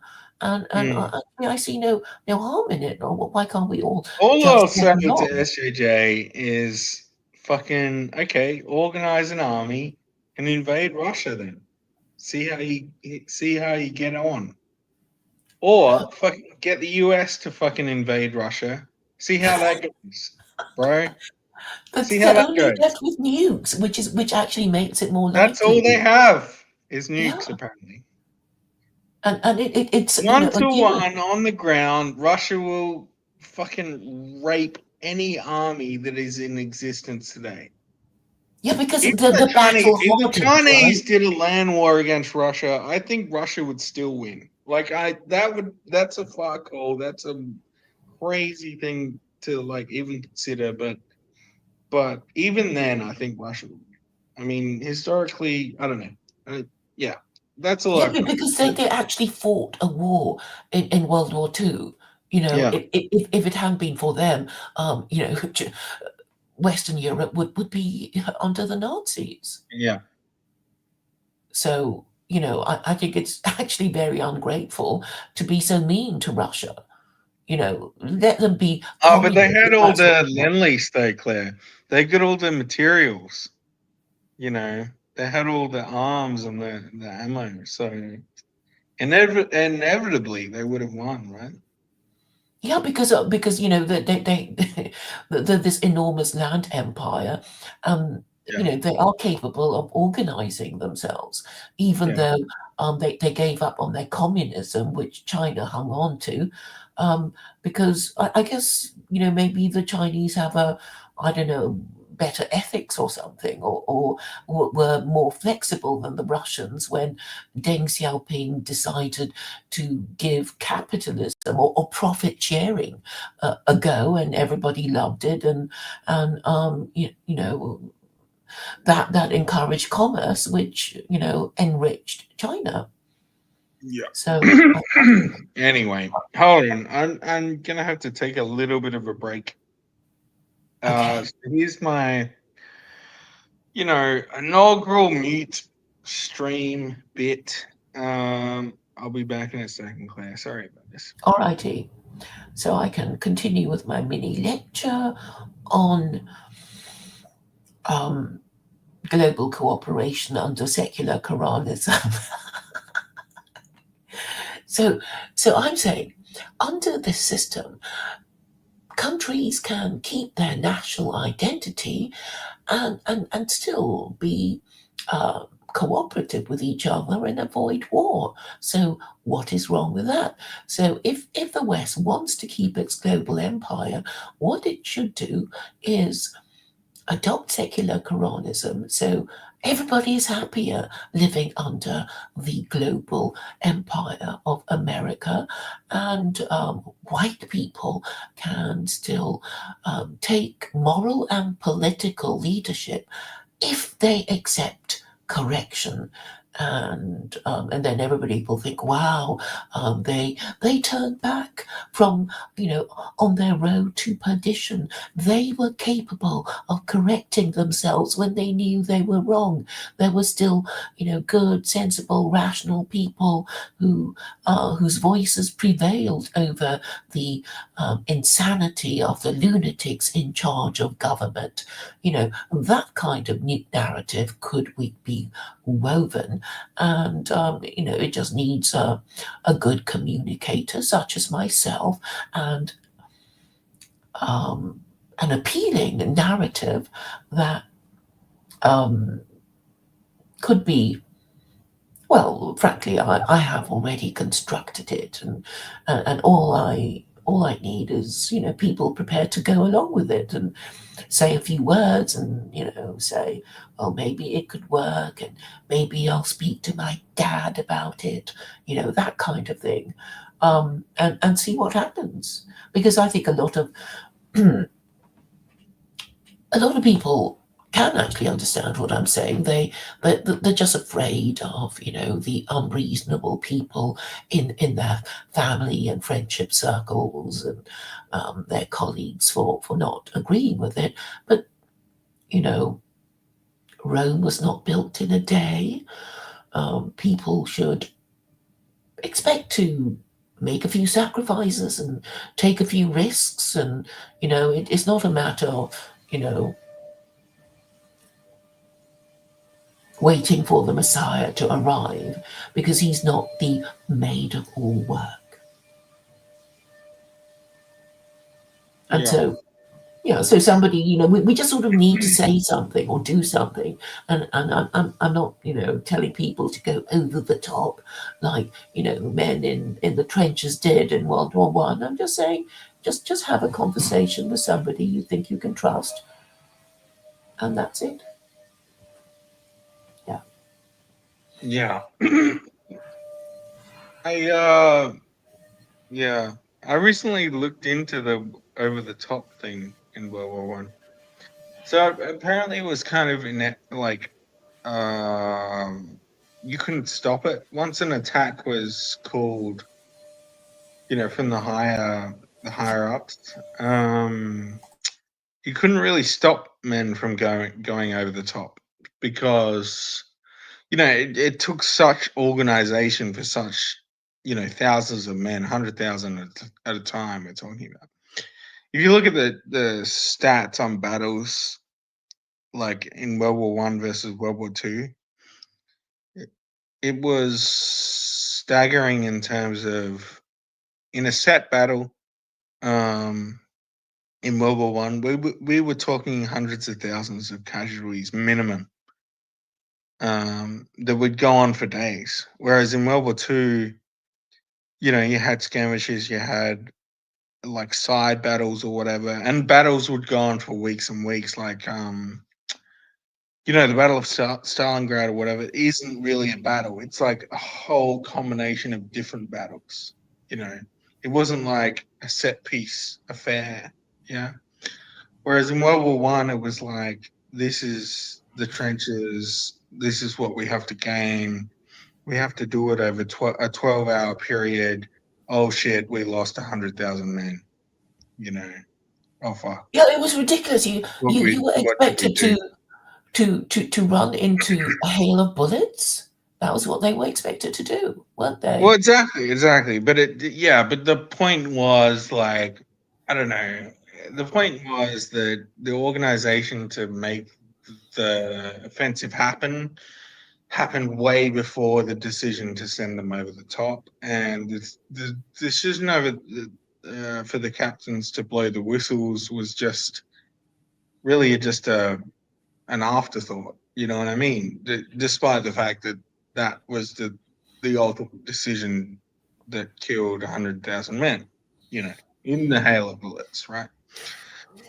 So, they didn't have an understanding of the power of artillery and the power of the machine gun at the time, and they made battle plans well in advance. And I don't really blame them. I mean, I blame some of the generals for sending Australians into the meat grinder, but I'm not saying. What I'm saying is it's kind of inevitable in terms of that form of warfare. Like, unless a genius comes up and like invents a fucking a jet engine like in World War One, it's not going to happen that the battlefield would change dramatically. You know what I mean? Yeah, but I mean, okay, I don't really know the details of how it was fought, except that it couldn't be fought in Belgium because like Napoleon the movie you made me watch. It's like all the European powers, whenever they fancied a fight, it's like, let's go to Belgium because it's like a boxing ring, and it's It really is. easy It to was. Yeah. maneuver, Yeah. and that's why we want to go there. And it's like they couldn't fight in Belgium, so they found themselves in muddy fields in the Somme and all those places, and they couldn't use what was previously their military tactics, Yeah. with their squares and whatever it was they used, and so it became static and a meat grinder, and they didn't know what to do because they'd never done it before, right? That kind of thing. But I'm thinking in terms of the politics of it all, and I don't know if you know that World War One and World War Two has been periodized as the second 30 Years' War. Oh, interesting. No, I wouldn't deny that. I mean, I've been recently watching, and I sent you a video, but you probably haven't watched it. But it was an analysis of the French wars of religion. So this was the Protestants versus the Catholics in France, right? I And don't remember you sending me a video, to be honest. yeah, it was Apollonian germ. Right. Was it Anyway, recently? yeah, it was like within the last week. Okay, I might have missed that. It's fine. No, and actually, I got a little bit passive aggressive, which I tend to do. That's kind of me. But I kind of preempted the fact that you wouldn't watch it in some kind of vain attempt that it would make you mad and watch it. You know what I mean? Well, I don't remember receiving it, so I'm happy to admit that I didn't watch it, but not because I was doing it on purpose. But No, I no, didn't no, even no, no, received no, it. no. It's me. It's not you, right? Okay, so you admit you didn't send it. No, I did. I sent it. Okay, I can't find it anyway. So anyway, But anyway, what did it say? What did it say? Well, the interesting thing about it was basically there was a subversive force involved that wasn't necessarily European. Wink, wink, nudge, nudge. Right? And they were primarily Protestant, right? Mm-hmm. In France, we're talking like the after the firearm, but not when they learned to use the firearm. So we're like maybe 1700s, I guess, maybe late 1600s. I'm not sure. I will say though, before I continue, the square formation. Interesting fact about the square formation. So we saw this in Napoleon, yeah, Claire? We saw this, yeah? Mm-hmm. Okay. So that is basically impenetrable to cavalry charges, right? Because you shoot them in the front, and then they go around your pikes, and then they can't get purchase on the men like with spears or whatever. So the men shoot them while they're running past the square, right? This is how the square works. Yeah. Yeah. I'm not sure I understand. All right. It doesn't matter. But what matters is the first square to ever be broken by a cavalry charge, right? Happened in Spain, right? Against Napoleon. Yeah. This is during the Peninsular War in Spain. So this is the English versus the French. The first time the square was broken were English cavalry against French squares. Incredible, right? Uh-huh. Mm. Can you say that And again? okay. The first time the square formation was broken, and actually one of the only times in history, was during the Peninsular War in Spain. Mm-hmm. This was the English versus the French, right? Mm-hmm. And It the was the English, Napoleonic War, was it not? it was. And the French broke, sorry. The English broke the French squares via cavalry somehow. We don't even know how. The writing is very thin, but they did, apparently. They broke the French squares via cavalry somehow, right? And then the whole kind of hilarious irony of it all is how did the French lose in the Battle of the one Napoleon lost, Waterloo, right? It was against English squares.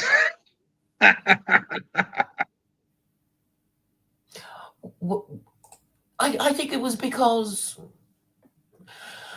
Wellington had the sense to wait for reinforcements. He knew the British couldn't do it alone, and if they tried to do it alone, they would get slaughtered. So he waited and waited for Prussian reinforcements.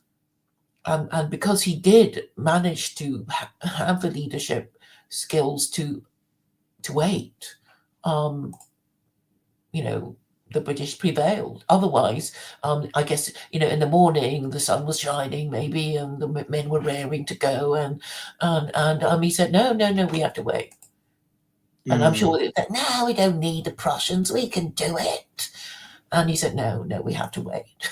and that, I think, also requires, leadership skills to say no when, most people are saying, yes, let's do it now.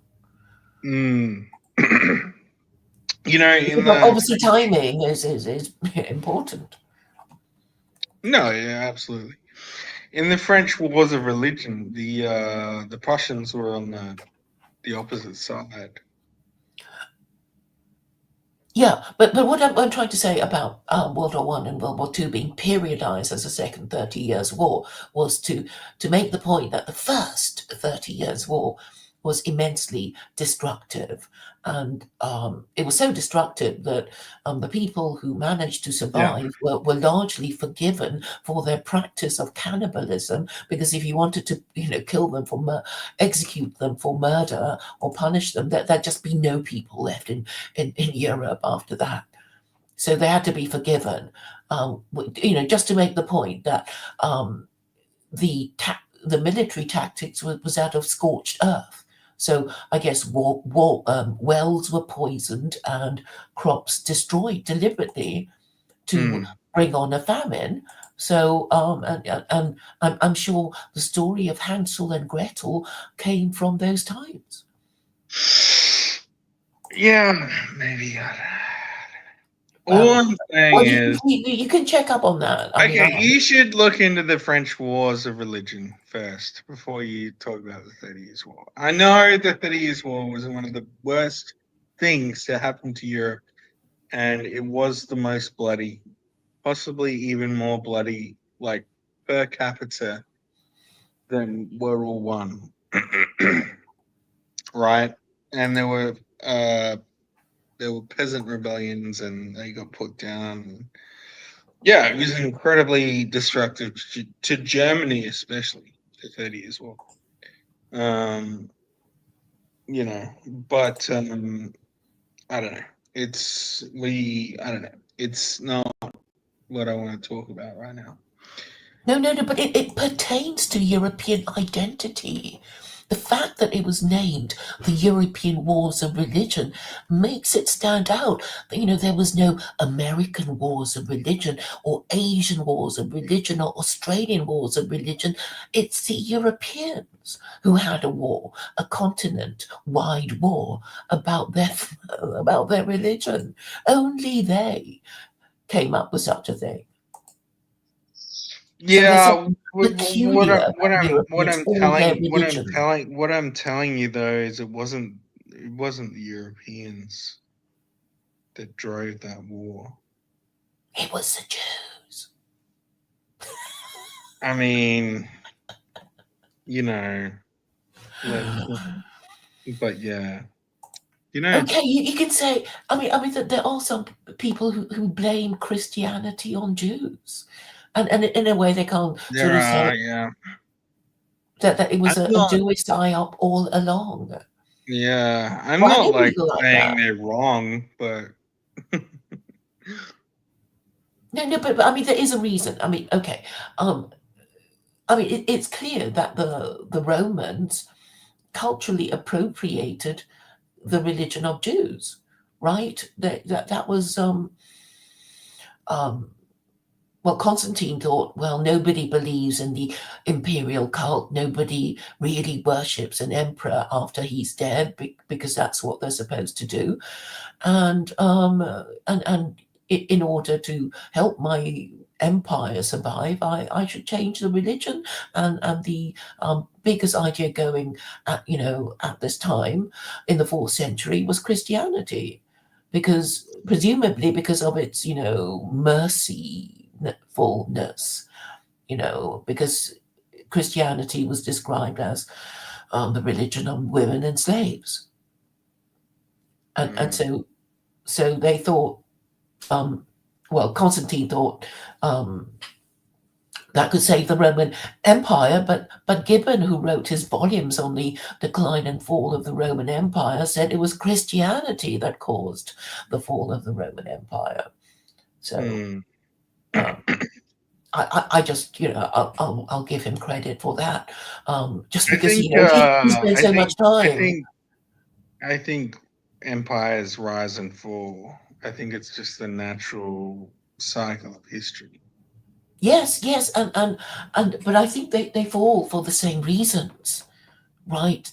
It's because they think they're so military supreme that nobody would dare to attack them, and then they lower their standards of morality and probably separate the connection between sexual morality and general standards of morality. And sexual morality only pertains to marriage. Yeah, well, I don't know about that. Well, I mean, it means that if you're going to be chaste, it means that you're only going to have sex with your spouse. I mean that's a whole meaning of chastity, and this is how it's understood by other religions too. And yeah, but it's not like a force that like. What I'm saying is like it's a natural state of things. Marriage is a natural state of Western civilization. Okay. And it's not necessarily the natural state of other civilizations. yeah, because Like they we're weren't so talking about strict. I mean, Arabs or Africans, it's not necessarily the same morality, right?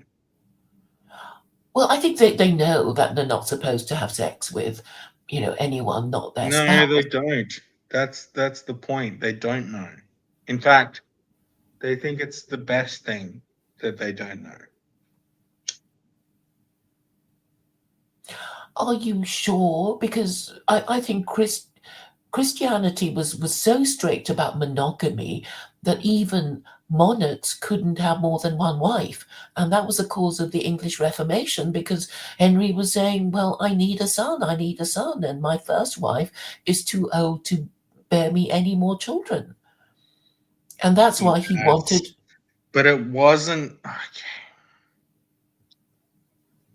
Ah. All right. It wasn't. Okay. Let's get down to this, right? So, marriage. Yeah. Okay. What is marriage? This is a formal ritual that's put on paper and enforced upon the people, right? No, according to the liberal worldview, yeah. No, it's not enforced. You have to apply for your marriage license. It's only the Americans who still use the word marriage license. In the UK, it's just called a marriage certificate. But when the Americans say license, it you think license. Then of course it becomes obvious. It licenses you to have sex with your spouse and children with your spouse. What I'm saying, Claire, it was a natural product of,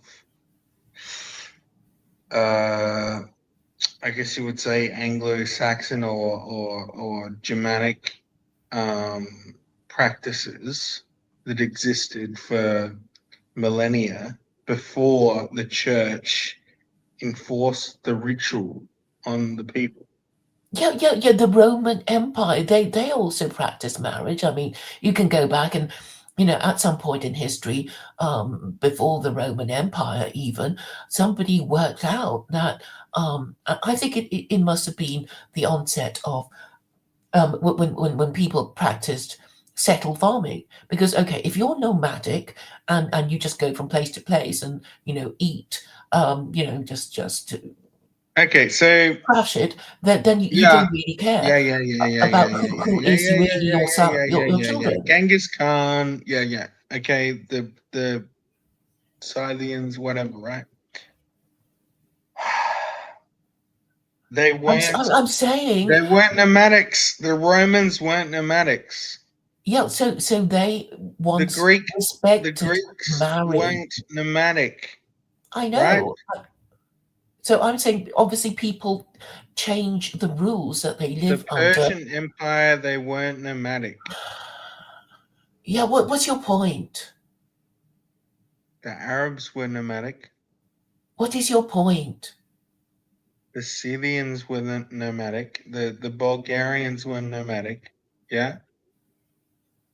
You could argue that the early Germans were nomadic because they had such a huge territory. The Franks, I don't know. Maybe Okay, we you're could just blame the Franks. giving me a list, but I'm just making the general point that if men want to stay in So control, history of this- doesn't come from writing it down, being in a Okay, place. what is your point, Rob? What is your point other than giving me a long list of stuff? What is your point?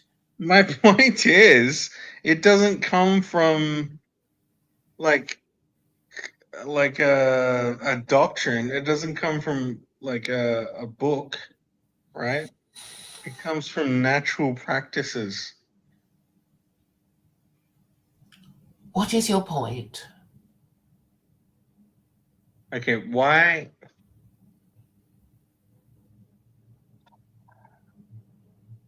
in Iran? Why did the I don't know what was the Sultan?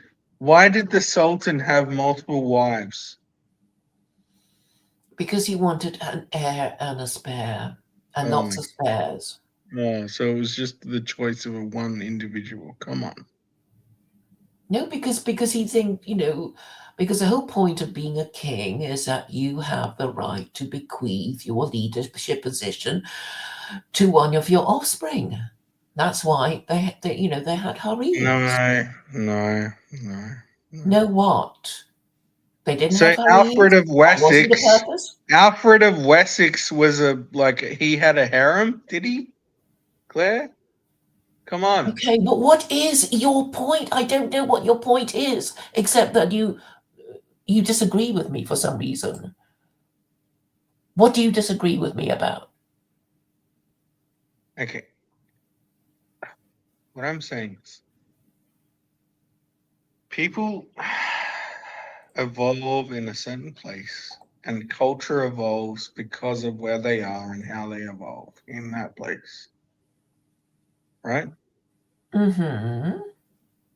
And marriage is not an institution that somehow was foisted on the Westerns. It wasn't preached, right, to us who lived in England. No? Right? It was a Are you practice, a basically saying traditional that practice, a marriage was traditional pagan practice that existed before the book came to our isles. yes, I get it that people had discovered marriage before the Torah was handed to Moses on Mount Sinai. I get it. Okay. So, was that your point, really? No, my point is once it's formalized and enforced by a priesthood, then it becomes an abstract force that didn't that somehow has like what would you say, a psychological impact on the people that before that they just didn't even think of the option otherwise, right? Once the option is enforced on paper, now rebellion occurs, right?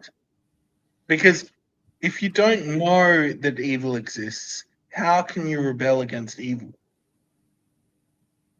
You can only rebel against the existing order, which is the laws of the current laws that exist, right? You can't rebel against Let me nothing. put it another way. Let me put it another way. So before the invention of the printing press Oh, well, we're in talking about Germany. marriage, and now we're all over the place again. Okay, well, I'm gonna try and break it down for you because you're not quite getting it. Right. Okay. So before the invention of the printing press, the option of being a Protestant or a Lutheran didn't exist because it wasn't an option that some, village person who was just living their life ever considered. But once they learn to read and understand the practice of marriage and the practice of the Catholic Church oppressing them, the idea of oppression, right, came into their mind. Before that time, they didn't realize that they were being oppressed. And then they didn't realize that they were sinning because they didn't have on paper that they were sinning, i.e., the concept of sin didn't enter their mind. You think peasants started reading the moment that I think it's really very simple. It's simpler than that. Everyone in a kingdom had to follow the religion of their king. That was how it was. And if you didn't follow the religion of your king, you were going to be burnt at the stake. Right? That was really the purpose of Christianity. Because it meant that the subjects of the king had to follow the religion of their king, or else. And there was at the time no concept of human rights. It was, if anybody even questioned the Trinity, they would be burnt at the stake. And that was the totalitarian form of control that, people eventually rebelled against. So, but the point about the English Reformation was that the king himself rebelled from the system. Hmm. All I'm saying is that happened after the fact. After the fact of what? This imposition of morals on a pagan way of living. Yes, because the more powerful idea displaced the less powerful idea. So I get it that once upon a time, even the Romans were pagan, and then Constantine decided to become Christian. Why? And that is the reason. It's like he Because of knew, a but lust nobody for believed it. power. Because of a lust for power. Yeah, because the Roman Empire before Constantine was born was being divided and subdivided by all these men, these generals who wanted to be the emperor of Rome. There was even a year of the 5 emperors when 5 military men thought they'd fight it out with each other to Yeah. become. So So thank he God. thought, Thank God the fucking the law came in and, yeah, but it put didn't a work. stop The point was to that it this didn't. chaos. So what I'm trying to explain to you about the Abrahamic God, or the concept of it, is that he's so powerful that he can do anything and knows everything, including the content of your mind and your Yeah. emotions. It's No, something no, that that is the belief. You don't have to accept it. I'm not asking you to believe in it, but that's the idea. You're supposed to believe that God exists, so does the afterlife, and he knows your heart and mind in yeah. order to judge you and to put you in the place where you deserve to be in the afterlife. That is a concept, which is a powerful concept. If and you're going It to is. pretend to believe in it, even if you don't, if everyone around you is supposed to believe in it. Mm. Because that's how it worked with Jews, right? The Jews didn't have religious freedom. They couldn't even break the Sabbath because breaking the Sabbath meant execution, stoning to death. That's in the Torah. Yeah. So I'm saying, that there's a kind of progressive revelation. So in the Quran, it actually says, yes, you have to follow those rules, but we expect that there will be non-Muslims, because the Quran goes on about the people of the book, meaning Jews and Christians and other people who are not people of the book, i.e., not of the Abrahamic religions, and there was always this idea that they would exist and they would have to be dealt with in a particular way, and there is this verse that says, there is no compulsion in religion. Truth stands clear from error, and this I'm saying is the basis of the First Amendment, and it was Thomas Jefferson who drafted the Virginia Statute of Religious Freedom, allowing all these Christians who from different denominations not to fight each other. The Quakers, the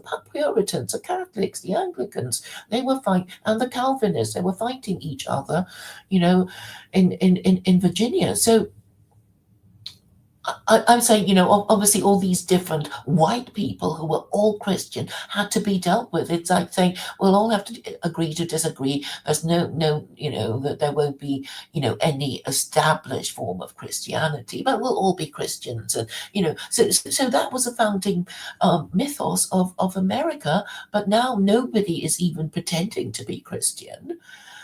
But and if you don't have an official moral system, you'll keep having these culture wars.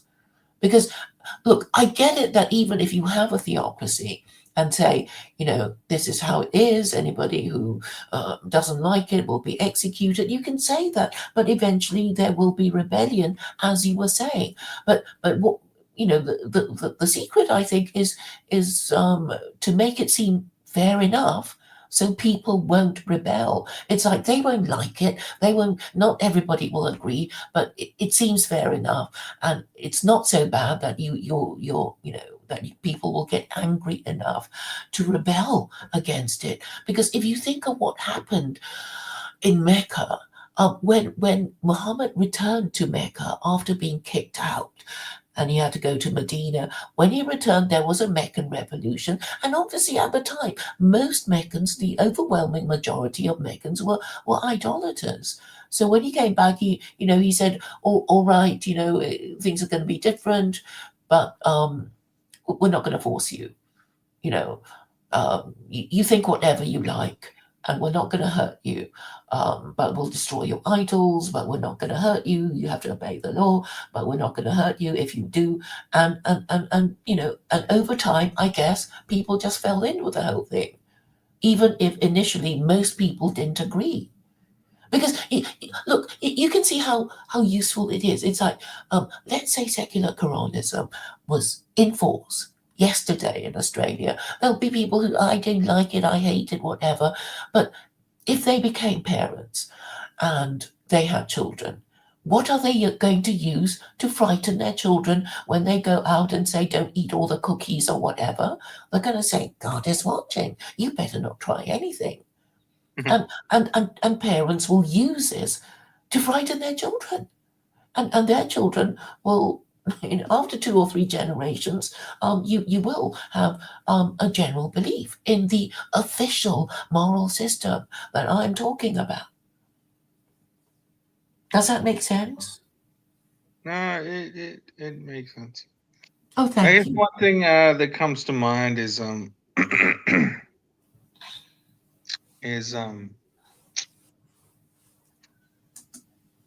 well, I've forgotten it. So no, it's gone. Sorry. No problem. Are you getting tired? Yeah. I think we should probably wrap it up. Okay, we have been going 2 hours. And what time is it for you? It's almost 10. Yeah. Okay. Any last words that you think I might have stopped you from saying? Well, okay.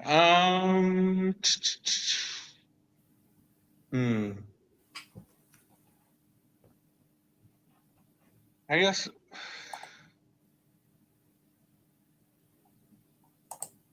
no, it's on the tip of my tongue. I can't. I can't. Okay. Well, I can't remember.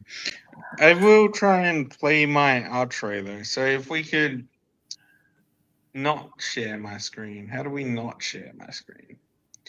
Did you want to say some last words? no, I'm actually quite pleased that, well, I've managed to say all I wanted to say. But maybe not as well as I would like to, but it's good practice. Yeah, well, that's good. I don't know. I think guys. Okay, well, do this is the share thing, the share screen thing, and I'll yeah. okay. And Present I your think we could screen. not share it. And again, this is our first time doing the intro outro thing, so it's a little bit of boom attack, everyone. But we'll get it lined up. So all right. So I guess I'll share, and then you stop me sharing, or how does it work? Okay, you just present your screen and I'll do it. Okay.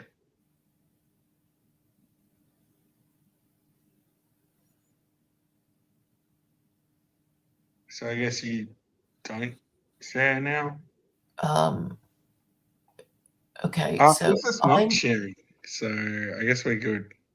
okay, so I'm going to do this, and then I'm going to. Oops! That's not what. Okay. Okay. Now we can That's what play. you didn't need to do. Yeah. Yeah. We're getting it now. We're getting it now. Okay, so can you play it now? Yeah, hold on. I'm just gonna say, rule by no. What was it? I don't know. Rule by experience, not by doctrine. Right? Mm-hmm. All right. So, well, thanks for the space, Cleo. Thank you for coming. Are you playing it? Enjoy. Thank you, thank you, thank you. But are you playing it at the moment? Because I'm not hearing it.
Thanks, Claire, for a good game. Have a great one, folks. Thank I you don't know. all.